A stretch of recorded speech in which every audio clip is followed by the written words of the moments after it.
جی اس وقت میں چارسدہ کی ایک کیفی میں موجود ہوں جو افطاری کے بعد لوگ یہاں پہ جمع ہو کے چائے پیتا ہے اور یہاں کی آلو کا پراٹھا یہ لوگ بہت زیادہ پسند کرتے ہیں. ساتھ ساتھ چکن کا پراٹھا بھی یہ لوگ بناتے ہیں. یہاں پہ میں یہ کاریگر سے بات کروں گا کہ رات کی کس ٹائم تک یہ ہوٹل یعنی یہ کیفی کھلا رہتا ہے. کیا کہیں گے آپ اس حوالے سے؟ یہ جی تقریباً افطاری کے بعد تقریباً شہری تک یہ چلتا ہے.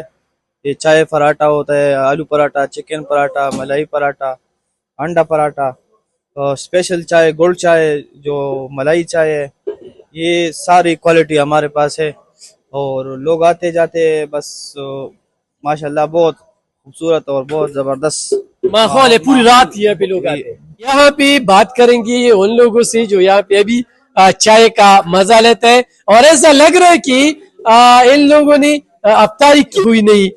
یہاں پہ یہ پراٹھا اور یہ چائے جو ہے نا پیتے. کیا کہیں گے آپ اس حوالے سے؟ رات دیر تک ادھر چائے لوگ پیتے اور بہت اچھی چائے بناتے ہیں یہ لوگ ماشاءاللہ. تو ہمارے سب دوست ادھر آتے ہیں اور چائے پیتے ہیں. انگریزی کہاوت ہے manners change as time goes. پہلے اگر آپ دیکھ لیں تو پہلے یہ چیزیں نہیں ہوتی تھی اور آج کل تو جگہ جگہ مطلب چارسدہ پشاور بن گیا ہے، پشاور اسلام آباد اور لاہور کی طرح بن گیا ہے. تو یہی وجہ ہے.